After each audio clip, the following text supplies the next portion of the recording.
Today, I walked into the prison and bumped into 4 guards, but they all apologized to me. Part 62. Avery was so distracted walking into the prison that she bumped into 4 separate security guards and soldiers. She hit each of them with a cold glare, and they all immediately apologized, which satisfied her. They should have moved when they saw her coming, but she was going to hold it against them this time. She had changed into heels in the car, and the clip-clop of the heels on the tile floor was satisfying. Flicking some of her hair over her shoulder, she straightens her back and pushes her shoulders back, schooling her face into a stony expression as she leads the elevator. Her steady walk down the corridor to the interrogation room encourages her. This will be okay, Sonia encourages. What if he doesn't say anything? Ivory asks, slightly panicked. Then we're just in the same place we are now. Relax, we have nothing to lose by going in here. Sonia shrugs, being a voice of reason for once. Avery knows she's right, and she forces herself to relax. She's terrified that she could make everything worse somehow, which doesn't make sense at all, because her words can't make any worse. She nods to the guards outside of the interrogation room, and then she opens the door, wiping her clammy hands on her trousers. Ivory steps into the room, slowly letting some of her power ooze out. Hello, to my agent extraordinaire,丨Brand. Heartfelt thanks for your unfailing patience, enthusiasm. How are you today? She asks the emaciated man who smiles with the few teeth he has left. Pack members are incredibly protective of their alpha and the alpha family. Even if they have been punished, their wolves will quite literally fight to the death in the protection of them, which Avery finds slightly weird. She doesn't want forced loyalty. She wants the pack members to respect her based on her actions. Preston had been beaten 4 times in 1 week a few weeks previous for his comments and threats. The guards cowed and pried the other prisoners off him on 1 occasion, and they beat him until he was nearly dead. He had made a full recovery. He had also tried a hunger strike after one of the other prisoners threatened to poison his food. Her pack members, imprisoned or not, didn't take kindly to a rapist. Avery was a bit shocked that the man in front of her had survived so long. She had his file with her, and it just grew every day. The warden was on the phone with her almost every night to inform her about incidents that had happened. Fights, hunger strikes, and attempted suicides were just part of the list that sat in front of her. I'm all right today. To my agent extraordinaire,丨Brand. Heartfelt thanks for your unfailing patience, enthusiasm. I tried to off myself again last night, but I wasn't allowed. He casually comments, shooting a glare in the guard's direction. Oh, you want to leave your children without a father? Avery asks calmly, raising a brow as she stares across the table at him. I don't particularly care if I do or not. You've taken me away from them anyway.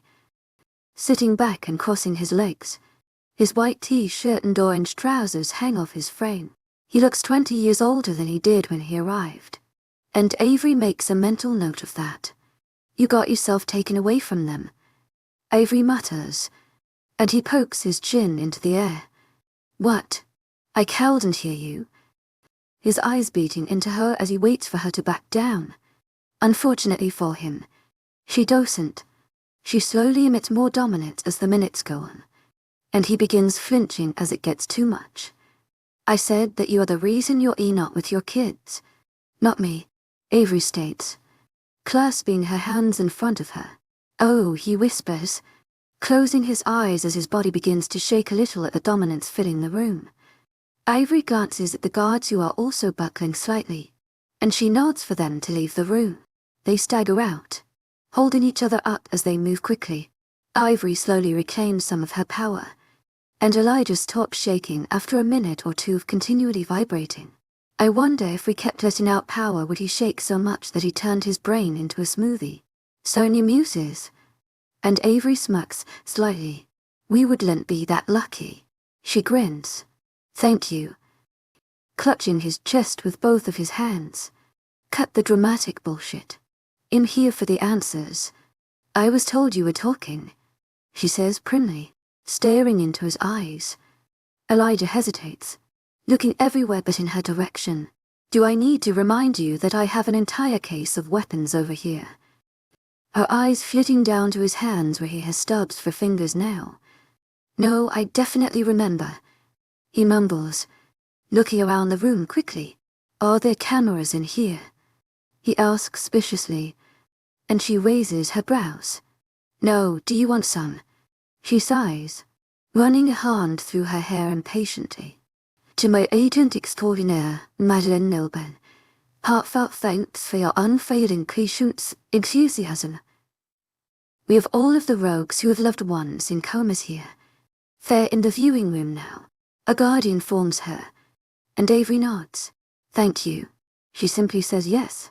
I want this on the record because I'm going to tell you who did this. When they kill me, you'll have proof, he says determinedly, furrowing his brows while his eyes continue to dart around. Ivory raises a brow and then nods slowly, mind linking the guard to bring a digital camera and turn the security cameras on. The guard obliges, and the cameras on the wall swivel and hone in on the interrogation table. Could I get some water? And Avery shrugs, standing up and grabbing one of the bottles from the weapons table. She unscrews the cap and pours some water into a rubber cup, handing it to him as she sits down. He frowns at her as she discards the lid, and she shrugs again. You're your suicide risk. You might choke, she mutters, staring at him again. A guard drops in a camera and a stand, and he sets it up near the table, raising it so that the two of them are in the middle of the frame of the camera. Ivory nods in satisfaction and sends a thank you to him over the mind link. Elijah grumbles to himself as the guard leaves, sipping his water irritably. Okay, so how do we get everyone out of the comas? Avery begins, and Elijah shakes his head. No, not that. I'm going to tell you everything else first. He reprimands, and Avery sighs, sitting back in her seat.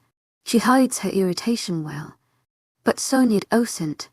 He had better hurry up, or he'll jump across this table and claw his eyes out. Sonia growls, and Avery tuts at her. If we let him tell his silly little story, we might find out something useful. She reminds her wolf. A cheers about as useful as a glass hammer. Sonia's cough. Ivory grimaces. Her wolf continues to give out, and she stares at Elijah expectantly, folding her hands into her lap. Go ahead, she encourages after a few minutes of wondering why he hasn't started yet. Vampires. And Avery raises her eyebrows. Yes, what about them? She sighs, wondering if this will be the type of thing she gets out of him for the rest of the time she spends here. They made me work for them, he grits out, and she nods, leaning forward a little. Okay, how? And he rolls his shoulders backwards. They threatened to tell my wife about Freya and Sam, he mutters, looking slightly distressed. Avery raises her eyebrows. Why didn't you tell us this a month ago when you got here? To my agent extraordinaire, Madeleine Nilben, heartfelt thanks for your unfailing patience, enthusiasm. She questions, and he nibbles his lip. I was holding on to the hope that she wouldn't find out. And she did. Avery guesses. She filed the papers for separation and asked to annul the mating. He grimaces. So I have nothing to lose now.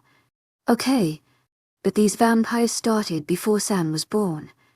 Avery points out, gritting her teeth. She feels like AGS playing her, and she doesn't like being played with. She isn't a toy. Well, Sam isn't the only one, he oddly says, playing with her fingers. A very jaw opens slightly, and she snaps it closed. Who's the other girl? Avery asks, and he closes his eyes. Daisy Matthews. She lives in the Lancaster Pack, and she has a little girl called Ariel. The little girl is 8, he explains. Ivory raises her eyebrows, trying not to grimace as she realizes this means she'll have to contact Roman to inform him that they solved a case if the girl even filed a complaint. Well, just call him tonight and sort it out. Sonia reassures her. Yes, of course. But it won't be that easy. Nothing is easy with Roman. Avery grumbles. Okay. Well, look into that. So the vampires threatened to tell your wife about Daisy and Ariel. And then about Freya and Sam. Avery affirms. And he nods. How did you meet them? And he rubs his neck. He met them in my office. They posed as though they were donors for a university program I was running. Once I let them in, they threatened to slit my throat unless I sat and do what they said. He states primly. Okay. And was it then that you made your poison? Ivory asks. And he immediately shakes his head. Goddess, no. That took over a year to perfect. Shaking his head in disbelief. It's not that easy to do. I had to test everything against some werewolf blood. My blood usually. I combined the most reactive compounds I could because they caused problems with the samples we had. He continues determinedly, clenching his jaw. All of his words have a slight lisp due to his missing teeth. And Ivory slowly nods. So during your experiments, you didn't happen to find anything that the vampires reacted to, did you? She asks curiously. He pauses for a second, and her eyes widen as he hesitates.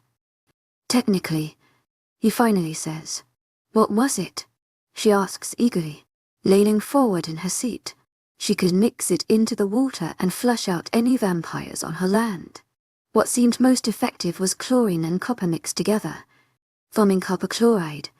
It was very volatile even in a lab, so it would have been impossible to use outside of one. He admits mournfully, I could have sorted my problem out entirely, and nobody would have been hurt. Ivory sits in silence, and then Elijah clears his throat. But you wanted the cure? He asks anxiously, sitting forward nervously. Yes, or anything that could help to bring them out of the coma. She shrugs, drumming her nails against the metal table. He stares at her hands until she stops stepping. The high, pitched and constant noise clearly irritating him as he refuses to speak until she removed her hands from the table. Alcohol will help, he states confidently, and Avery frowns, and then opens her mouth. But York was drinking before he fell into his coma. Would the alcohol not have counteracted with the poison and stopped working? And he gnaws on his lip and then sips some of his water. He takes a minute to think about his answer, and Avery lets him. I can't explain how it helps. It doesn't make sense that the poison mixed with Alpha York's drink, because the alcohol should have denatured it. He admits, looking slightly distressed. And did the vampires know that alcohol would stop the reactions? Avery asks curiously. Of course not. Elijah exclaims. To my agent extraordinaire, Madeline Nilben, heartfelt thanks for your unfailing patience, enthusiasm. I could barely keep them convinced that they needed my help. Never mind be sure that they wouldn't poison me. They thought it would poison them too, so they kept me in case that happened. He adds, shaking his head. Ivory nods slowly and stands up from her seat. You've been very helpful, she says, absorbed in her thoughts. Will you come back tomorrow? He asks hesitantly, and she nods firmly. I will. I'm going to organize for you to see a dentist. I can't imagine it's easy to eat with those teeth. She nods, and he gives her a weak smile. The month in the prison jail has humbled him far more than she expected. He isn't combative at all anymore, and it concerns her slightly. Should we have them drink it or inject them with it? She asks as she reaches the door, glancing over her shoulder. He takes a sip of his water and places the cup onto the table gently. Inject them, he murmurs, and Avery nods, quickly leaving the room. Hayden and Byron are waiting for her, their faces full of anxious tension. We've got something to try, she promises, and the three of them hurry to the elevator as fast as they can. Ivory closes the doors as soon as they get in, not willing to waste any time in waiting for anyone else to get in. She mind-links Mitchell immediately. Tell the doctors to inject Jack and the other poison victims with alcohol, she orders, and she can feel Mitchell hesitate. Will that kill them? He asks cautiously, and Avery grits her teeth. Start with a low percentage, she instructs, and he doesn't fight back. Their blood is basically sludge anyway, Sonia quietly points out. Ivory can feel her wolf's nervous tension, and she sighs, pulling out her phone as soon as they reach the ground floor. Lancaster is boomed at her as soon as she dials the number, and she rolls her eyes slightly as she, Hayden, and Byron all hurry to her car. Daisy Matthews, a rape victim from 8 or 9 years ago, she states, her heels echoing in the parking structure. Byron and Hayden exchange a look and then stare at Avery in confusion as she speaks on the phone, holding it so tightly that her fingers are turning white. Who is this? Roman asks in confusion, and Avery scowls. This is Alpha Wilco TT. She snaps. Roman makes a noise of confirmation. Okay. Who is Daisy Matthews? And why is she my problem? Sounding like you would rather be anywhere else. I would rather speak to Carol in or Beta Ryan if this is how you plan on having this conversation. Avery grits out, swinging open her car door and connecting her phone to her car so that the conversation booms out. The men clamber in too, buckling in while they wait for Avery to start the engine. No, I will be holding this conversation with you. Not anybody else. Roman snarls, and Avery scowls again. Hayden glances at her and then at the phone with an expression of disgust on his face. That isn't how you speak to a lady. And everyone goes silent. Who's there with you? Roman growls, and Avery grits her teeth, starting the engine. A consultant, she retorts plainly, giving him no room to question or probe into her words. Fine. Tell your consultant to stay out of this conversation. Roman mocks. Someone got bitter. Sonia scoffs. Daisy Matthews is a woman living in your pack. She's probably about 26 now, based on the pattern we've established with this rapist. Avery simply responds, not giving him anything to argue with. She can hear typing, and she presumes it's him looking through his pack database. Yes, I have her here. Almost 9 years ago. Roman frowns. We caught her rapist. Give her the good news for me. Ivory grimaces as she pulls onto the main road. Her sharp turn makes the men grab onto their seats, their eyes widening drastically. What? No conversation today. Roman smears and Avery inhales slowly. No, because I just got a rapist to admit to a crime nobody was aware of. I'm on the way to the hospital now. Goodbye. She shrugs, forcing herself to seem nonchalant and carefree. Oh, Roman mutters, and then she hears a sharp inhale of breath. Why are you going to the hospital? Avery scowls a little at his questioning. None of your business. She snaps. You're not pregnant, are you? Seeming disgusted at the possibility, her eyes widen, and her nose crunches as her upper lip curls up now. I would inform you if I were. In not a total prick. Goodbye, Roman. Ivory hisses, slamming on the end call button. She is met by silence as Byron and Hayden look at her with slack-jawed stares. What? She mutters, pulling into the hospital parking lot. Alpha, Rome, and Lancaster. And you? Byron murmurs, and Avery shoots him a slight glare. Why is that so unbelievable? She grumbles, shaking her head as she gets the more common reaction from Hayden, which is just total surprise. Yes, just so. And your just so. Byron tries to word his thoughts but fails miserably, trailing off as they walk into the hospital as fast as they can. At least we were the entertainment for the journey. Avery sighs, practically sprinting to the hospital wing. I've seen some unlikely pairings in my day. But you and Lancaster didn't see that one coming. Byron murmurs. Yeah. It's unlikely because it isn't happening. It was a one-time thing. Nothing serious. She shrugs, waiting for the elevator to arrive. As soon as it does, she hurries into it, her nerves rising by the minute. I'd have thought you and Hayden were more likely to happen, Byron admits, and Avery raises an eyebrow, looking between Hayden and Byron. Hayden's cheeks have gone a light pink color, and Byron is still totally aghast by the revelation of Roman and Avery together. Part 63. Avery is holding York's hand when he wakes up. It took 3 hours for the alcohol to take effect, and the children awoke first. Hayden and Toby were curled up in the corner, the father not releasing his son as soon as his eyes started fluttering. It was a lovely sight. Byroness' daughter had woken up 5 minutes before York. She had been unable to move when she first opened her eyes, and everyone was terrified she was paralyzed in an unknown side effect. It took her a minute or two to be able to feel her limbs again, and Byron was slowly sitting her up as York opened his eyes. His hand started twitching first, his muscles passing. Ivory could see York's eyes shoot open, and she put her hands on his shoulders and held him down to the bed as he started thrashing.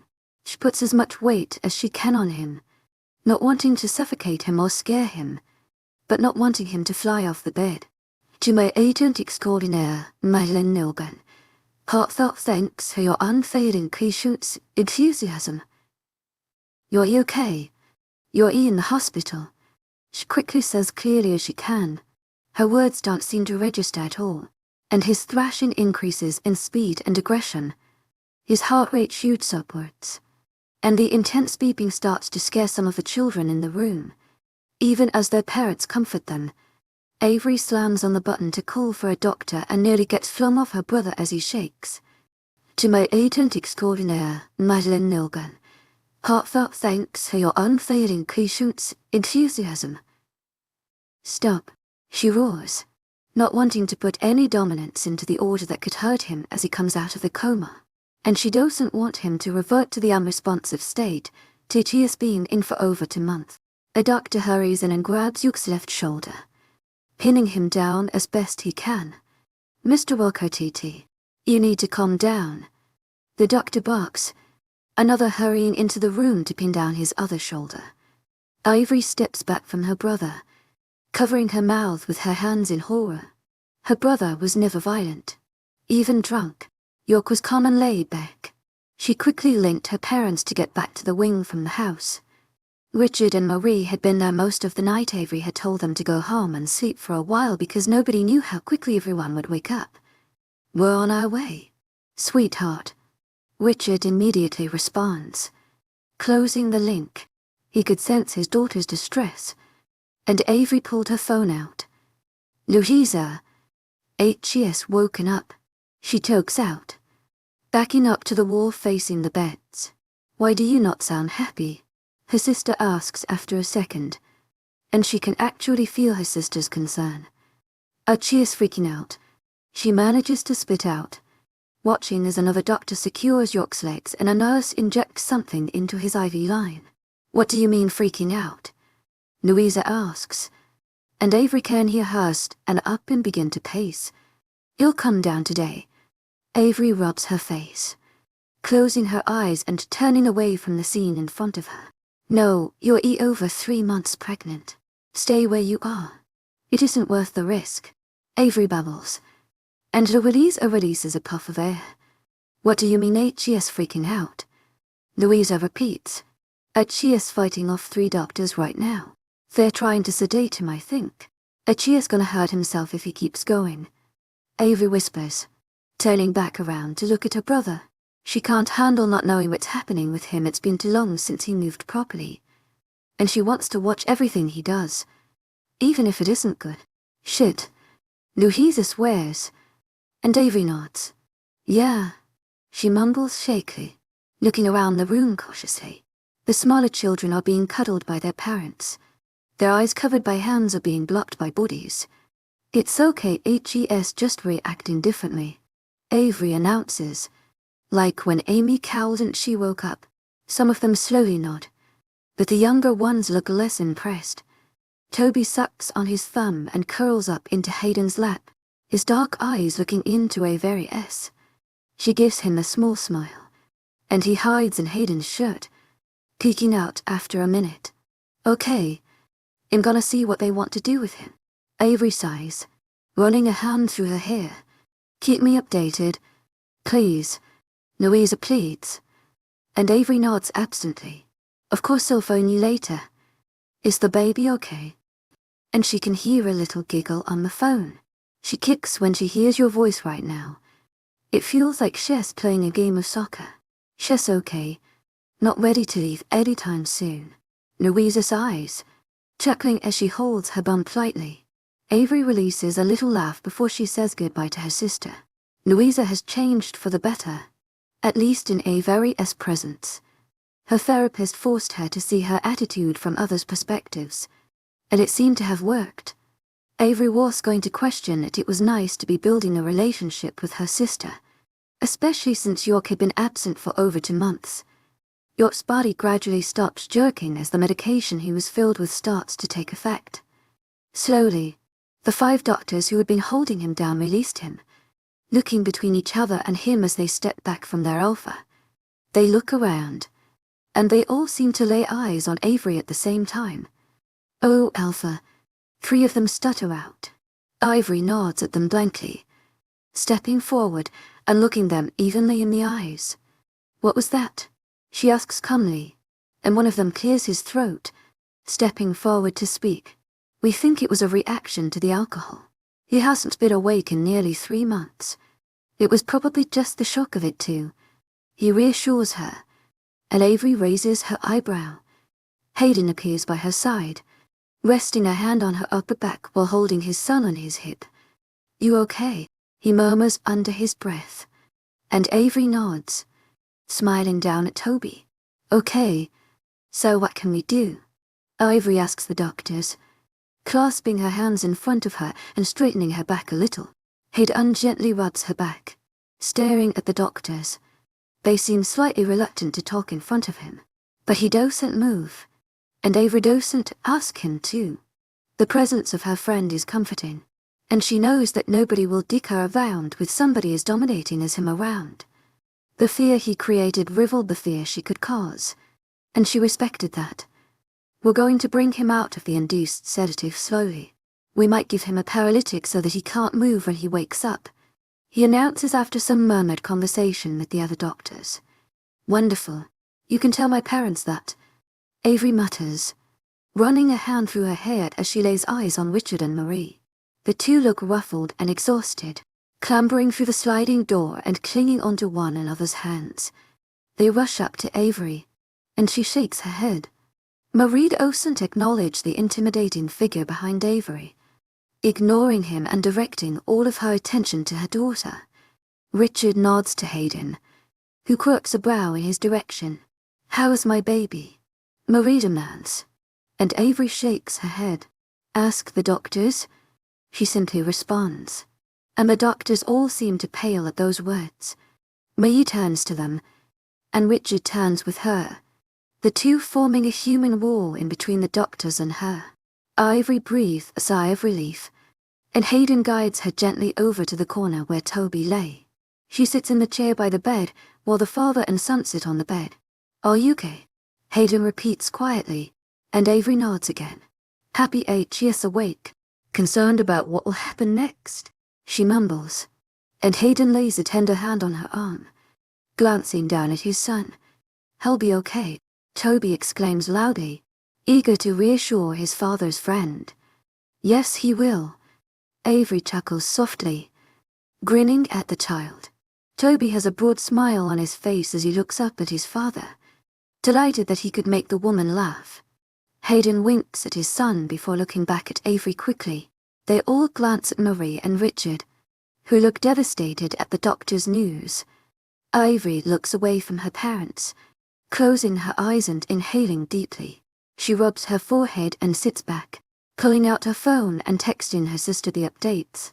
She gets a response of several different emoticons, and Avery rolls her eyes at the amount of range there is. "Louisa?" Hayden asks, adjusting his hold on his son as Toby slightly slips. He has some muscle wastage from his time in his coma, even with physiowectually throughout it, so his father is doing his best to support him. "How did you know?" Ivy teases jokingly, responding with some emoticons of her own. Who else can speak fluent emoji? Hayden chuckles, kissing Toby's forehead and looking around the room. The room is full of happy families and couples. Everyone is trying not to cry, everyone cuddled up and talking as fast as they can. Nurses are checking blood pressure and running basic cognitive tests while the patients sit up in bed. Out of the 30 patients, Yok is the only one not awake. Everyone else in the room of 10 is still slightly startled by the outburst. And Marie and Richard are basically sitting on their son, holding one of his hands each. Marie is praying to the goddess for relief for help, while Richard is clenching his jaw furiously in an attempt not to let any tears fall. Toby begins to fall asleep in Hayden's arms, and the nurses give him the nod to take him out of there. Bring him back tomorrow morning for the tests, a nurse whispers to him, and Hayden nods firmly, the boy looking tiny in his massive arms. Avery stands up too, nodding to Hayden. I'll give you a ride. You can bring him back to mine if you want. Avery offers, and Hayden nods gently. He'd appreciate that. It's closer to the hospital than the pack house. He murmurs, his eyes glued to the small form in his hold. Unfreely hides a small smile at how careful Hayden is being. Anon in going home. Ivy whispers, kissing her parents on the cheek. Goodbye, sweetheart. Well, call if anything changes, Richard mutters, staring at his son intensely as if he could wake the young man up by the sheer force of his glare. Avery nods and takes her leave quickly, in no mood to stick around all day. Her brother was definitely going to be out of it until at least the morning.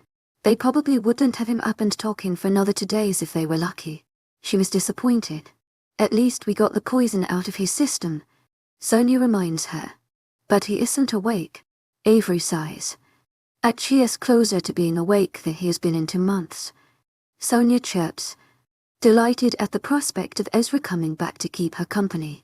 She could feel his wolf stirring again, and that gave her hope that she could see him soon. The knowledge that York's wolf was okay reassured Avery that everything might just be a little more okay as she leads Hayden to her car. She opens the door to where she had a child's car seat installed by a pack member while they waited for everyone to wake up. She knew Hayden wouldn't leave Tobias alone, and she didn't really mind she was going to let him try to stay in the hospital bed unless there was something wrong with Toby that forced him to stay in the hospital. She had room in her house.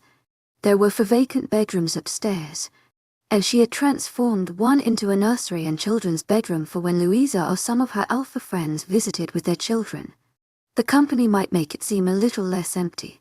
She had been living there by herself for over a month, and going home to an empty house wasn't her idea of fun. She was scared something could happen to her.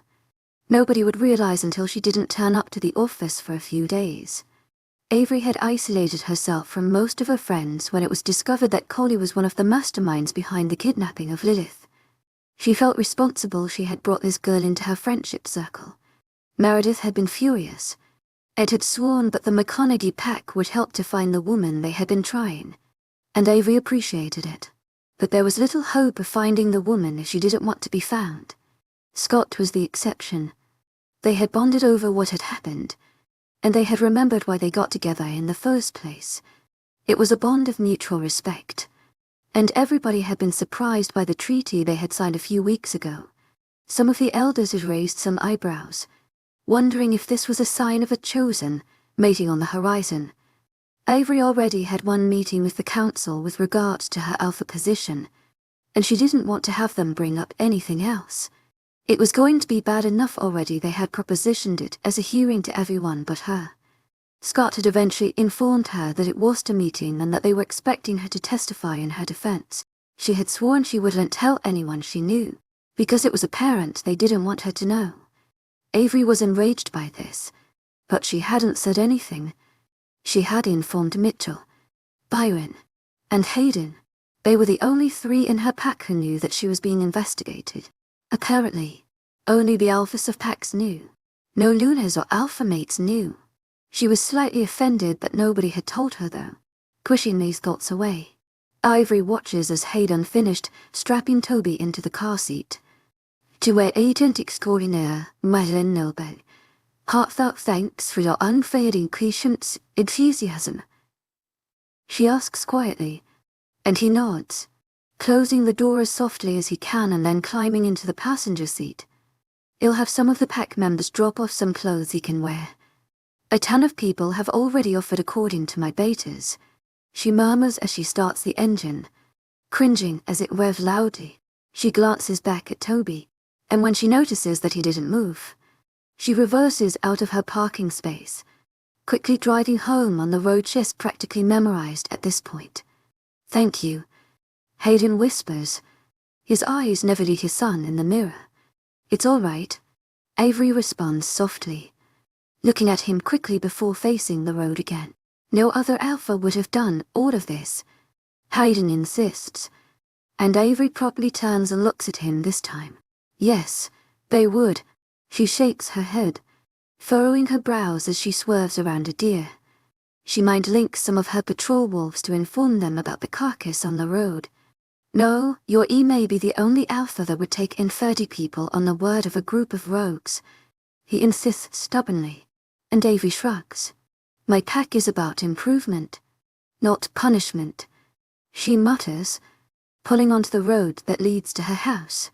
She makes a mental note to make sure there are more lanterns placed along the road. It's creepy at night, and she worries about the teenagers and younger wolves who come down to the lake for parties in the summer. It would be relatively easy for someone to hide in the bushes and jump out at their prey. "I know a lot of other alphas that would do what I did." Ivory after a minute of silence. "No, they wouldn't. You need to swear us in before your hearing," he points out, and Avery runs a hand through her hair as she pulls into her driveway. "Yeah, we can't have the idea that I have 60 rogues running around my pack territory freely. He'll announce it in the morning when we go back to the hospital. I can arrange transfers for people who want to return home, or they can stay here as medical refugees," she mumbles, sighing heavily. Hayden leans over and smooths out her forehead, frowning at her. "You'll get wrinkles like that. You don't need to worry about it all tonight. You've got 3 of us to delegate to," he reminds her as they get out of the car. "Yeah, but I can't put everything onto you guys," she mutters, and he rolls his eyes. "That's what we're here for," he snorts. "You wouldn't want to leave me unemployed." Ivory rolls her eyes and waits for him to scoop Toby out of the car while she opens the house. She closes the door behind them, setting the alarms as Toby is carried into the kitchen. "I'm going to put him to bed. Do you want me to make something after?" Hayden shouts, walking up the stairs. "No, I'll cook." "Third room," she calls back. "To my agent extraordinaire, Madeleine Noble. Heartfelt thanks for your unfailing patience, enthusiasm." "I remember," he calls back in a whisper, and she can hear the door opening as Hayden deposits his son into the room. Ivory walks into the kitchen and begins dicing up some vegetables immediately, turning on the stove. By the time Hayden walks downstairs, yes, in his pajamas, and she has the food cooking in a pan. "I'll watch it. You go get ready for bed. To my agent extraordinaire, Madeleine Noble. Heartfelt thanks for your unfailing patience, enthusiasm." And she rolls her eyes but listens to him, traipsing up the stairs. She had been more or less forced to let Hayden in. He was the calm to her impatient, and she appreciated having him as an advisor. If she didn't have Mitchell, she would consider inducting him as her beta. "We do need a gamma," Sonia reminds her, and Avery sighs. "If we're only alpha for another week." "No, we don't," she grimaces, and Sonia cringes. The thought of giving back their title was hard. It had been bad the first time, but the thoughts of doing it again were horrifying. It was excruciating to remove a title, and Avery was relieved York had been in a coma when it was done. "I wouldn't think York would mind having an actually competent gamma," Sonia points out. "What about Byron?" Avery asks, and Sonia sighs. "We made an elders committee, and we have for a few years. Put him on it. He might not know this pack very well, but he knows all about the comas and the other southern packs." Sonia volunteers. Ivory contemplates this while she slips into her furry hoodie and plaid pajama pants, flopping down the stairs in her bunny slippers. "To my agent extraordinaire, Madeleine Noble. Heartfelt thanks for your unfailing patience, enthusiasm." "Dinner." Hayden screams up the stairs until he spots her wandering downwards. "What's up?" Noticing the serious expression on her face, I have a question to ask you. She hesitantly begins, rubbing her nose. Hayden inhales slightly, but nods. Avery inhales first. She reconsiders all of her thoughts for a second, and wonders if it's a good idea. Mitchell said he would trust her judgment for whoever she chose as Gamma. He and Hayden got along well. Hayden had protected Kathleen from a rabid rogue a few weeks ago, and that won him a lot of favor among the pack. As Kathleen is hugely liked, she sits down at the dining table absently, and Hayden slides her plate and a can of Sprite in front of her. He sits down beside her, turning his body to face her with a concerned frown on his face. Go ahead, he encourages anxiously, nibbling on his lip. Would you be interested in the Gamma position? She asks first, and Hayden straightens up a little. Yes, absolutely. It would be a huge honor to be even considered. He immediately responds. It would be an honor to have you as the Gamma of Rapid Rock. She beams, and he looks extremely baffled. He draws her into a tight hug, kissing her hair lightly and rubbing her back. To my agent extraordinaire, Madeleine Nilban, heartfelt thanks for your unfailing patience, enthusiasm. To my agent extraordinaire, Madeleine Nilban, heartfelt thanks for your unfailing patience, enthusiasm. He grins, blinking in disbelief. She appreciated that although at times sardonic and miserable, Hayden never had any problems respecting her authority. A lot of high-ranked men in her pack revolted when they heard she was the alpha again. She had shut them down immediately, but it didn't stop the shock that she felt when she found out that members of her pack actually wanted her gone. Hayden respected her for her abilities regardless of gender, as did Mitchell and her new generals. She had brought a lot more females into the general ranking, and there was much more training satisfaction being reported since females began being represented. Ivory can see the confusion still on Hayden's face, even if he tries to hide it. What did you think I was gonna say? She asks with a little laugh, pulling away from his hug and beginning to eat her stir-fry. I actually have no idea. Eating his own dinner. Part 60 for the next morning is busy. Ivory has induction ceremonies to organize, transfers to sort out, and the problem of the council to try and untangle. And Scott Petty was supposed to come and stay for a few days. She had forgotten about fact with all of the excitement around York and the others. She was woken up at 7 am by an excited Toby who was curious about where he was. Hayden appeared not long after his son, looking disgruntled and confused. He walks into Avery's room to see his son passed out on the bed beside Avery, her arm around his shoulders and his hands around her arm holding onto her. He smiles at the sight, and then he clears his throat, looking at the time. Both of them open their eyes and stare at him in worry. It's time to get ready to go. Hayden rolls his eyes, holding his arms out for Toby to clamber into. The boy is a little slower in movement than he should be, but Avery knows that some physiotherapy will help with that over time. Are you excited to see the doctor? Hayden asks, swinging Toby around carefully. Ivory sits up reluctantly against her pillows, scraping her hair into a messy ponytail as she tries to wake up properly.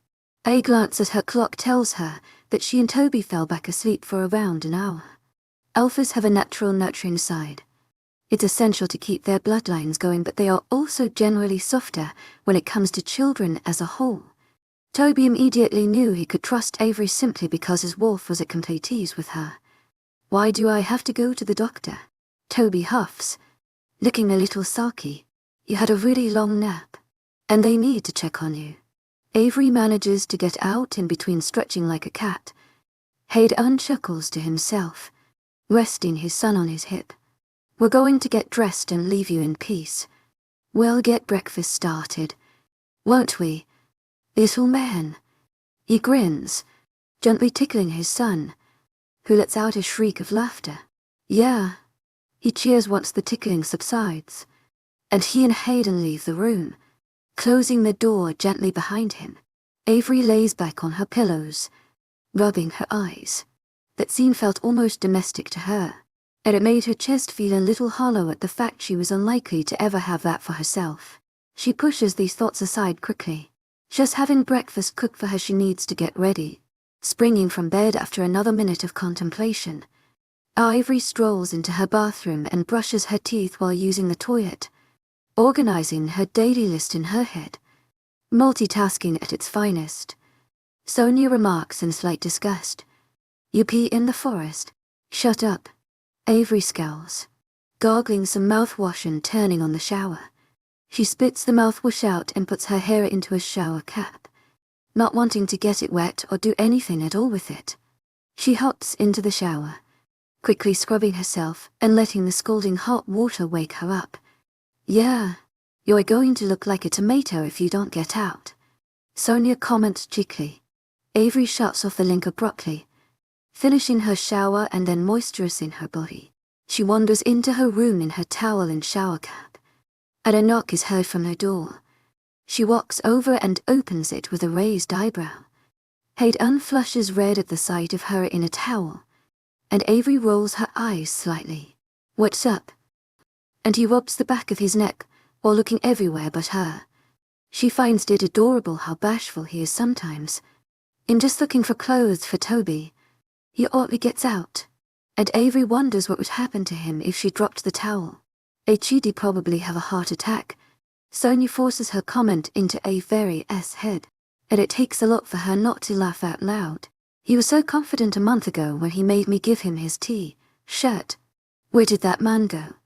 Avery laughs, appreciating the respect he has for her. "The difference is that now he knows you," Sonia retorts. Avery agrees with the simple remark and raises a brow again at Hayden. "I think the mum said that they would leave a bag outside of the door for Toby," she says after a moment of racking her brain.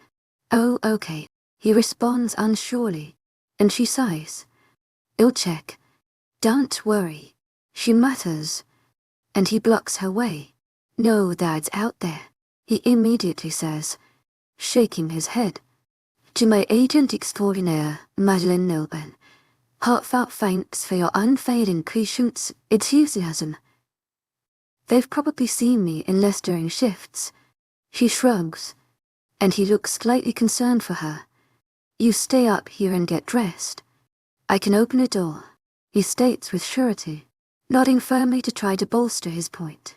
Avery rolls her eyes, shaking her head at him. "Fine, if it isn't there. To my agent extraordinaire, Madeleine Nilben, heartfelt thanks for your unfailing patience, enthusiasm." "Tell me, and I'll get something brought over for him," she sighs, closing her bedroom door as he walks away. Ivory drops her towel and rips the shower cap off, letting her hair flow down past her shoulders as she traipses around the room, looking for something to wear. "Go for comfy, we have so much to do," Sonia pleads. "Trousers or skirt?" Avery ponders, and Sonia cringes. "Skirt," she decides after a moment, and Ivory nods at the decision. Ivy throws on a short skirt, a white shirt, and a baggy knit jumper, slipping her feet into her trainers and then moving on to fix her hair. She grimaces and then decides to twist some of it back, adding some pins and earrings to her piercings. She quickly fills in her brows, swipes on some mascara, and smooths on some colored lip balm, bouncing out of her room once she packs her bag. As soon as she lands on the ground at the bottom of the stairs, Toby squeals, closing the kitchen door as he runs in. Ivory raises an eyebrow and follows him, trying to open the door.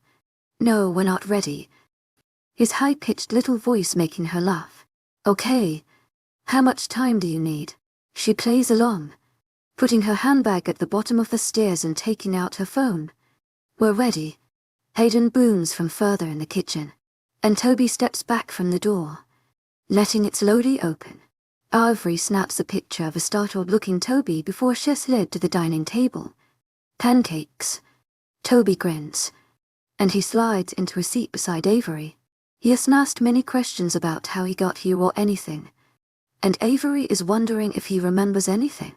Hayden glances at her, wondering what the cause for such a stern expression at such an early hour is. Avery puts a napkin onto her knees, covering her skirt from the copious amounts of icing sugar that decorate her pancakes. She grins, picking up her knife and fork and slowly cutting the steak into more edible sections. Both of the boys stare at her eagerly, Hayden wiggling his eyebrows as she begins eating. How are they? Sitting forward a little in his seat, she takes a moment to contemplate, furrowing her brows and staring at them. Are these chocolate chip? She asks with her mouth full, raising her eyebrows. Toby bursts into giggles, flinging himself backwards in his seat and continuing to laugh to himself. Yes, Toby's request. Hayden cringes, and Avery grins. They're good, almost restaurant quality, she finally announces. And Toby beams at her, sitting forward and tucking into his two smaller pancakes that are decorated with berry smiles. Hayden finally tucks into his meal once he is sure the other two are okay, and he ruffles his son's hair gently before he can relax. What's on the agenda for today? And Avery sighs. I need to organize induction ceremonies. I need to phone Moonstone Mountain and check on baby Emmett. I need to see who wants to go back to their former packs. And I need to figure out what he'll do about the council. She grimaces, and Hayden raises an eyebrow. He wipes his mouth before speaking. They're only investigating you because you're the only current Tier 1 female alpha. Scowling slightly. Yeah, that's one of the reasons. She mutters. What does Tier 1 mean? Toby chirps, looking at the two adults. It means she's really strong. Stronger than our old alpha. Hayden whispers to him, and Avery winks at the little boy.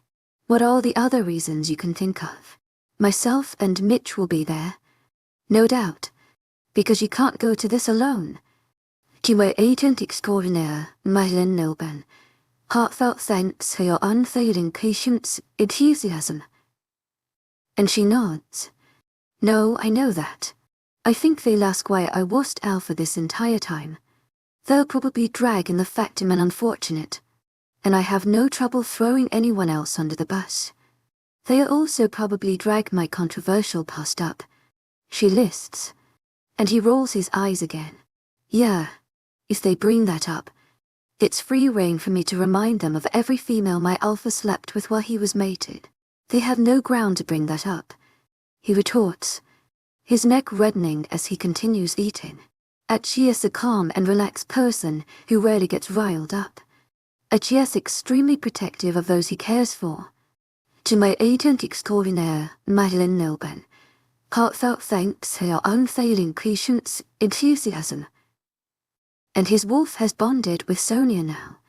They'll bring it up anyway, she says around a mouthful of pancakes. Toby looks confused but stays quiet, nibbling on his berries. Who would be getting thrown under the bus if they bring up your unfortunate status? To my agent extraordinaire, Madeline Nilben, heartfelt thanks for your unfailing patience, enthusiasm. Hayden asks after a pause in the conversation, his forehead scrunching up. Lancaster, she mutters, and Hayden's eyes bulge. To my agent extraordinaire, Madeline Nilben, heartfelt thanks for your unfailing patience, enthusiasm. Putting his fork down and staring at her, Toby sits forward in his seat. He is not entirely sure what an unfortunate is, but he knows that when his father reacts so visibly that something is serious or shocking, so he mirrors him. You didn't hear it from me. To my agent extraordinaire, Madeline Nilben, heartfelt thanks for your unfailing patience, enthusiasm. She murmurs, shrugging. How the hell did you figure that out? He asks in horror. I caught him in a lie and then we had a huge argument. It turns out that he pretended all. To my agent extraordinaire, Madeline Nilben, heartfelt thanks for your unfailing patience, enthusiasm. He lied to me to have a mate for 3 months. She shrugs, seeming very detached from the situation. Goddess, he has issues. Hayden shakes his head, blessing himself in the sign of the moon goddess and scowling. Daddy, it's an unfortunate. Toby butts in, and Hayden looks at Avery hesitantly. It's an awkward topic, and children struggle to understand it. It means people like me don't have a mate, Ivory explains briefly, and Toby's eyes widen. Neither does my daddy. He exclaims excitedly, "You could be each other's mates." Avery laughs softly, and Hayden goes a bright red shade. "Toby, it's a little different. Honey," he manages to get out, looking down quickly at his pancakes. "Well, my mommy died. Did your mate die too? To my agent extraordinaire, Madeline Nilben, heartfelt thanks for your unfailing patience, enthusiasm." He asks curiously, furrowing his brows and scrunching up his little nose as he looks at her. Ivory hesitates, glancing at Hayden. Hayden is no help. "No, I never got one. The moon goddess decided I was too cool to have one," she settles on saying, and Toby seems satisfied with that answer. "You are pretty cool," he comments, returning to the mangled remains of his pancakes. Avery chuckles to herself, finishing her pancakes and standing up. She chugs the rest of her juice and then picks up the empty plates and glasses, loading the dishwasher and then washing her hands. "Are we ready to go?" And the two guys nod. "Yes, let's go see my doctor." Toby cheers, jumping up. He really thinks the doctor is just for him, and not for anybody else. Hayden whispers to Avery with a grin. He looks happier than Shess seen him the entire time Shess known him. He has a twinkle in his eye, and he looks delighted every time he glances at Toby. They leave the house and arrive at the hospital in no time, greeting the doctors and nurses as they go. While Hayden goes in with Toby, Avery goes to visit her brother. "Hello, stranger," he grunts, looking up at her as she enters the cubicle. "Tryst," she roars, nearly dropping her phone. "What the fuck is your problem?" he groans, rolling his eyes at her. "When did you wake up?" Rushing to his side and peering at him. "A few hours ago. They paralyzed me for the day," he grumbles, looking extremely irritated at being immobile. "Yeah, I'm not surprised," she mutters. "You nearly killed some doctors yesterday." "Oh, I don't remember that," he remarks, looking as surprised as he possibly could.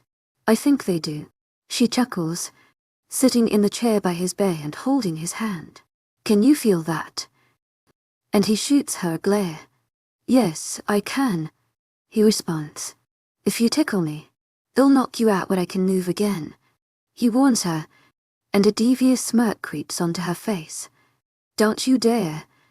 I'll tell none," he warns her, and Avery sits back into her seat sulkily. "How has the time I've been gone been?" he asks after a minute, and she shrugs. "As good as it could be. I've been Alpha. Louisa came back, and she got arrested. Roman Lancaster is an unfortunate in being investigated by the council. Zephyr and Lilith had their baby boy, and he isn't doing well." She lists, and she watches as York's eyes get progressively wider as he listens to what she's saying. "I need a few minutes to process all of that," he mumbles, staring at the ceiling. "That's fine. I have a call to make." She shrugs, standing up. She pulls her phone out and walks out of the room, standing in the hallway and typing in Zephyr's number. It rings for and then he answers. "To my agent extraordinaire, Madeline Nilben, heartfelt thanks for your unfailing patience, enthusiasm." He greets shortly. "Hey, Zephy." She sighs, leaning against the wall and folding her arms. She's in the coma wing, and nobody is around. Nobody's around to listen to her conversation. "How are you?" he greets, his voice sounding oddly formal. "In all right. How are you, Lilith, and the baby?" And she can hear him clearing his throat. "She left Temmet and me. She ran out yesterday." He informs her coldly, and Avery's heart drops. "What?" she whispers, sitting down against the wall and covering her mouth with her hand. She's genuinely in shock. Lilith was such a loyal person that she would have been the last person Avery ever expected to run away from responsibility or family if you can expect someone to do that. "Are you two okay?" Avery asks when the line goes silent. She actually checks her phone to see if he hung up. "I'm okay. I'm assuming this means she wants to file for separation, so I'm going to have those papers organized today. Emmett is doing good. Archie's gaining weight now, and he can breathe on his own for longer. He murmurs, and his tone sounds remarkably sad.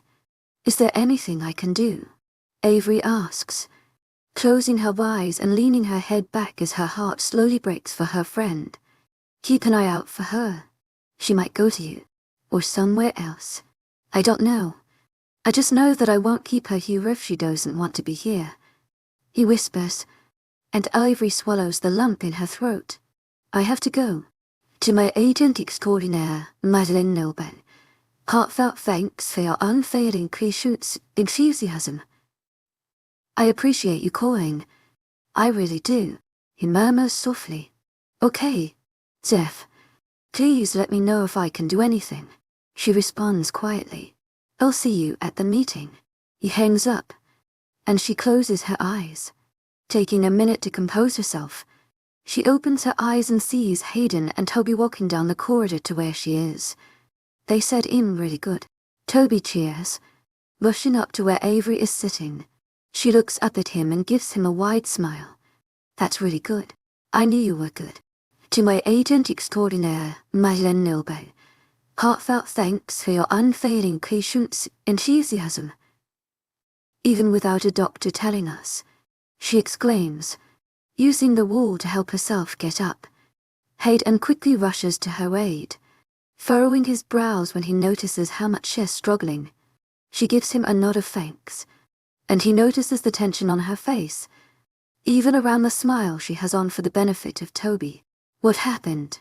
He whispers to her, and she shakes her head. I'll tell you later. I can't wait until we can mind link. She chuckles ruefully, rubbing between her eyebrows as she straightens her clothes out. Will I be able to mind link you? To my agent extraordinaire, Madeleine Noble. Heartfelt thanks for your unfailing patience, enthusiasm. Toby asks excitedly, and Avery shakes her head. Not for a few years. Honey, you need to be able to shift to be able to mind link everyone. She nods, and he frowns. But you're the Alpha. I'm supposed to be able to always mind link my family and the Alpha. He stubbornly insists, and she hesitates before ducking down beside him. I'm not always the Alpha here, she explains. So you'll be able to mind link my little brother. No matter where you are, you'll be able to mind link me in a couple of years. To my agent extraordinaire, Madeleine Noble. Heartfelt thanks for your unfailing patience, enthusiasm. He still isn't pleased with this explanation, clenching his little jaw and looking away from her sulkily. Hayden shakes his head, ruffling his son's hair again. Toby, don't be rude, he whispers, and Toby pouts. But I want to be able to mind link Avery. He whines, and Hayden sighs, kneeling down beside his son. Enthusiasm, Avery watches the moment with observant eyes, following both of their every move. You can't just yet, but one day you will be able to. You can't get everything you demand, and you know that, he reminds him, and Toby breathes out slowly, forcing himself to relax. I know. I'm sorry. To my agent extraordinaire, Madeleine Noble. Heartfelt thanks for your unfailing patience, enthusiasm. I shouldn't have been mean, the little boy mumbles, and Avery raises an eyebrow. Yeah, it's no problem. You weren't mean. You just got excited. I would be too. Imagine mind linking me. She gently teases, and Toby grins at her as she jokes around with him. Hayden hides his grin at better, looking instead at the wall where there are some scattered paintings. I need to speak to York. It'll be done in a few minutes. To my agent extraordinaire, Madeleine Noble. Heartfelt thanks for your unfailing patience, enthusiasm. She nods, and Hayden shrugs. We'll go to the canteen. I think I owe Mr. Toby a juice box for being such a good boy while the doctors talk to me. Hayden winks, and Toby grins at him, grabbing his hand. Hayden lifts him up again, putting him onto his back this time. Hayden gives Avery a firm nod, And Avery nods back, inhaling deeply before she walks back into York's private room. Sorry about that. I was talking to Zephyr from Moonstone Mountain. Here she gets abruptly cut off by her brother, who's staring right at her as she walks in. I don't want to be alpha. 2 in 1 day. As promised. Part 65. The first thing York did when he could stand up and move was buy a plane ticket. He didn't say where he was going, but he said he was definitely going. Avery is baffled. Her parents were furious. The elders were horrified. The council was outraged. And Avery was screwed. The news was unexpected. Shock waves had gone through the pack, and Mitchell and Hayden had been dealing with tons of calls from the other alphas. York signed off on the document passing the title to Avery.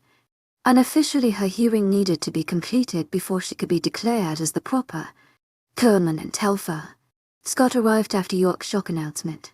He finds Avery sitting in her kitchen, zoned out and eating her way through a pint of cookie dough ice cream. His eyebrows slowly raise as he hones in on the bundled-up figure in the corner.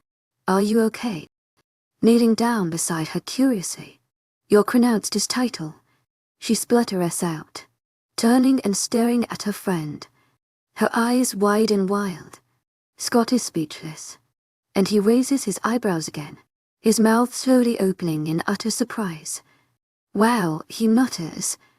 I didn't expect that. Yeah. She nods rapidly, running a hand through her hair. Half of it has fallen out of its braid, fluttering around her face and sticking up everywhere. Okay, he whispers, grabbing her shoulders. We can get this sorted out. Avery is doubtful of his optimistic words. Silence fills the kitchen, and then Scott releases Avery. You get your title back for good now. He shrugs after a minute, sitting back against the cupboards and staring at the wall. Yeah, I guess, she whispers. You're a good alpha. Taking the ice cream from her and eating some of it himself. Technically we just kissed, he says through a mouthful of cookie dough. She shoots him a disgusted glare, and he shrugs, shuffling more into his mouth. In your dreams, pig, she grunts, standing up and pouring herself a glass of water. What are you going to do? Putting the ice cream down and pulling out his phone to check in with his beta. I don't know. I might have a little cry first, she admits, shrugging her shoulders and sitting on the counter. Crying is always a good idea, he agrees, standing up slowly and cracking his back as he moves. I knew you'd agree with me. How are your tear ducts feeling? Popping down off the counter. Empty, but I have plenty to cry about. He snorts, dragging her into the living room. What sad movie are we watching today? Getting settled under her mountain of blankets. Not The Notebook. I watched that on the plane ride. And she frowns. That's the best one though, she grumbles, slumping under her blankets. Titanic, he suggests, and she shakes her head. Rookie choice. Not sad enough. I want my heart to be ripped out and stomped on, she announces, and then her eyes light up. Me before you, they both exclaim, and Avery grins slowly. We're psychic. I swear, Scott mutters, shaking his head ruefully. Imagine if my pack saw me right now. Rubbing his face roughly. You'd probably win the respect of all of the teenagers. She shrugs, crossing her legs and switching on the old movie. It's not the teenagers I'd be worried about, he grumbles, and Avery grins at him, taking a sip of her glass of water. Midway through the movie, the two are sobbing dramatically. Hayden opens the front door and he is crying, and HES immediately on alert. His wolf surfaces immediately in defense of his alpha. Slowly prowling into the living room, he creeps up behind Scott and quickly grabs him in a chokehold, squeezing hard. Avery stops crying for a second out of shock. Her eyes widen, her mouth open, as she leaps up. Let him go, she quickly shrieks, going to stand behind Hayden and trying to tug him away from her friend. Hayden releases him immediately when Avery tells him to, and he steps away with his hands in the air. Who is that? waiting for Scott to turn around. Scott turns around and raises his eyebrows, aiming a punch at Hayden. Hayden catches it and rolls his eyes, shaking his head. "Sorry, I didn't realize it was him," he mutters, stepping back into the kitchen. Avery rolls her eyes, looking between the two men. "You're like children. Je m'ai agent extraordinaire, Madeleine Nolben. Heartfelt thanks for your unfailing patience and enthusiasm." Wiping the tears off her cheeks and stomping into the kitchen to get a snack, the two men exchange looks and slowly walk towards Avery. "What's wrong, are they?" Scott asks, and Hayden shoots him a slight glare. "He scared me. I was having a good cry." She sniffles, tying her hair back into a ponytail again. "You can continue it, I don't mind leaving." Hayden shrugs awkwardly, and Avery glares at him. "There's no point. My cry has been ruined already," she grunts, and Scott sighs dramatically. "Come on, wipe the tears away and we'll go back to your office. I can be helpful for once." He snorts, and Avery lets out a grunt. "Let me change," she mutters, wandering upstairs.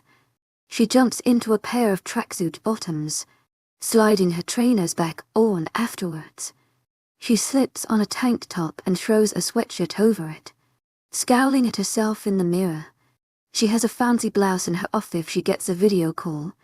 She can quickly slip that on to give some illusion of formality. She slumps down the stairs, feeling a bit like a worm. The two formally dressed men stare at her briefly, and she raises an eyebrow. They quickly look away, and she grabs her keys. She may as well do some work. She didn't have a relaxation day on her schedule, especially since York dropped the bombshell at everyone that he was going to leave. Now more than ever, how she was seen by her pack was essential. She needed to be a good crisis leader. She had been told that some of her pack members, chosen at random, could be selected to speak at her trial, and while this irked her, it just encouraged her to increase her community outreach. She had a pack dinner planned tonight in the form of a pack barbecue. Everyone was to show up, though attendance wasn't mandatory at least. That's how she phrased it. Some of her guards might have gotten a little confused. Either way, the majority of the pack would be there tonight. She had plans to announce her plans for the Sexual Health and Violence Advocacy Clinic, and Mitch was working on figuring out what she would say. Avery had her own ideas, and she knew that she'd stick to them no matter what Mitch came up with. She wanted to reconnect with her pack, and she knew she didn't want to be some ice Queen Alpha. Her trial had been moved forward, and it was now 2 days away. Anything she did now could be scrutinized and questioned, and there was very little that she wasn't ready for. Everyone who knew what she was in for prepared mock questions for her to compose herself for. Kathleen had attacked her personal life. Mitch had attacked her political affiliations. Sepharhalf heartedly attacked her family history. Hayden attacked her pack beliefs. York had ripped her personal history to shreds. And Scott had done the same. She was almost sure that there was very little else anyone could question. She had a file of anything significant that she had been involved in, including the original removal of her title, any fight she had contributed to or involved herself in, her assault, and her relationships with other alphas. She had prepared herself for an attack on her unfortunate status, and she was ready for else thrown at her. Inhaling slowly as she gets into the car, Ivory shuts her eyes for a moment, ruffling her hair up. "Where's Toby?" she asks Hayden, glancing at him where he sits in the passenger seat. Scott grudgingly slides into the back seat, a frown on his face as he gets comfortable. "HES with your mom. The doctors wanted somebody to keep a close eye on him, and who better to do that than an actual doctor?" He snorts, shaking his head as he looks up from his phone briefly. "What do you have left to do today?" Scott asks, leaning forward and planting himself between their seats. "I have to make some calls. I have to organize transfers, and I have to prepare for tonight's barbecue." She lists, and Scott nods. "Is it okay if I go with you guys to your hearing on Wednesday?" And Avery shrugs. "If you're okay with the questions that will be asked," she mutters, pulling into the pack house garage. It looks like it might rain, which isn't great news. The barbecue's outside, so she's hoping it's only a quick shower. I'd never be ashamed of being accused of dating you again.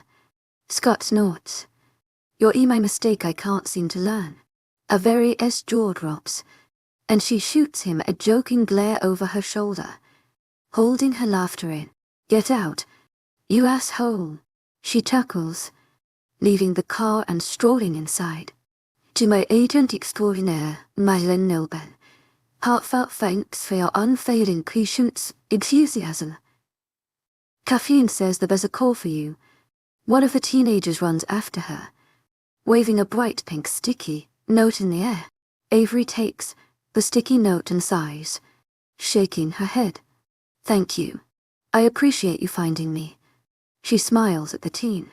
Continuing to her office, she strolls in, and Kathleen raises an eyebrow. Avery ignores her friend and turns to Mitch with an apologetic look on her face. I'm sorry for being so rude earlier. It was called for, and there's no excuse for my behavior, she announces, and Mitchell shrugs. You're under a lot of pressure, but I do appreciate the apology, he replies, slightly confused. He didn't expect an apology, but he was going to question why he got one. Kathleen holds in her laugh, shaking her head. Is everything ready for the swearing in and the barbecue? Ivory asks as she sits down, getting comfortable in her chair and taking her pink blanket out of her desk drawer. She drapes it around her shoulders and stares at Mitchell expectantly. Yeah. He finally gets out, looking back down at his laptop. I have the names of everybody who wants to transfer out. Kathleen calls from the file storeroom where she wandered off while Avery got situated. Hayden places himself at his desk, gazing around the room. Scott has dumped himself in an armchair and is crawling on his phone, oblivious to the outside world. Avery sighs, splitting the transfer forms between herself and Mitchell. She instructs Hayden to try and get through some of the joining forms. Kathleen helps Hayden, keeping an eye on Scott and making sure he doesn't wander off anywhere Avery may trust him.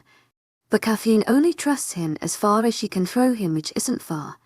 She's tiny and not very strong. The next few hours passed like this, the files being quickly finished and Avery altering some minor details for the evening's plans. Soon, it's time for them all to go home and get ready for the event. Ivory locks herself in her room and begins her intensive preparation, curling her hair patiently and throwing on some natural but glowy makeup. She dons a mid-calf flowy dress, the green and white pattern a nice contrast to her usual monochrome outfits. Tightening the straps, she settles on a simple pair of black kitten heels, sliding them on and then moving on to jewelry. After an hour and a half, Ivory decides she's finished. She looks as good as she'll get, and she grabs her phone and walks down the stairs, cursing when she discovers she lacks pockets. She finds Scott, Hayden, and Toby all draped on couches in the living room, all looking a little bored. Toby gives her a wide grin and hurries up to her, his steps a little shaky still. You look really pretty, he beams, hugging her as tight as he can. She winks at him and ruffles his hair gently, pulling away from the hug and admiring his little ensemble. You look lovely too, Toby. Very handsome, she whispers conspiratorially, and he grins again. Better than my dad? He asks deviously, and Avery glances at Hayden, who rolls his eyes. To my agent extraordinaire, Madeline Nilben, heartfelt thanks for your unfailing patience, enthusiasm, she says after a moment of gazing at Hayden. Toby drags Hayden outside, and Scott gets up, nudging Avery with a smirk. If you looked at him for any longer, I think the whole pack would have seen it. And she rolls her eyes, tossing him the keys. You can drive, since you're such a wise ass, she grumbles, sliding into the back seat with Toby. The little boy is only delighted to have a seat companion. The drive to the sports field is quick and painless, and Avery can smell food being cooked as soon as she steps out of the vehicle. She's greeted with smiles and waves from enthusiastic children, and happy nods from parrots and older pack members as she makes her way to the stage. Is all of the audio equipment ready? She murmurs to one of the technicians, and he furrows his brows nervously. No, but it will be in about 10 minutes. He quickly responds, and she shrugs. Perfect.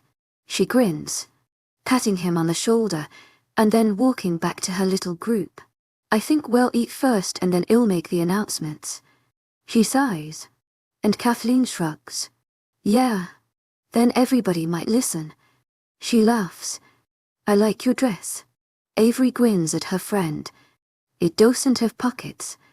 Kathleen feigns an angry face, rolling her eyes. The food is ready quickly because Avery has had people working since the morning so that everything is prepared and so that everybody will have enough food. Everyone seems to be happy. There's music playing from beside the stage. A few of the teenagers had formed a band and Avery had hired them for the evening. The kids were delighted, and Avery was only too happy to oblige and support her pack. There are bouncing castles for the children and young teens. And there are plenty of picnic benches and sitting areas, as well as picnic blankets and mats to sit on. Avery was happy with how the setup had turned out. Everything was working, and she didn't mind that much about beyond not being fully prepared. Everything else was working, and she couldn't complain about one thing not being perfect when everything else had worked out so well. We're getting so good at this thing. Sonia beams, and Avery holds in a laugh. I know. We've gone like 8 hours without being angry. That's a record for such a busy day. She grins, and Sonia snorts. How's Sonia doing? Scott grins, and Avery chuckles. She's as wild as ever, still wanting to run after everything that goes past her. She scoffs, playing with one of her curls. She was the only wolf faster than mine. Scott shrugs, and Avery releases a laugh. They watch some children playing in a ball pit in silence, and he hesitates before opening his mouth. Do you ever wonder what would have happened if we had kids together? He asks quietly, and Avery turns so quickly she swears she could have gotten whiplash. Where did that come from? She questions curiously, raising her eyebrows. No, I was just wondering. I thought of this last week, and it really hit me. I was thinking about baby Ennett, and how his parents were mates, even if they're splitting up now. He ponders, and then looks at her again. So, do you? Avery pauses, furrowing her brows and allowing herself to have a second to think. I mean, I suppose I used to. It would have been the natural thing to do if you hadn't found Collie. She shrugs, glancing at him and like at the children. Not anymore. He inquires, and she raises her eyebrows at him. Her silence answers his questions, perhaps better than any words could. We both need theirs is all I'm saying, he mutters, clenching his jaw and staring ahead of him.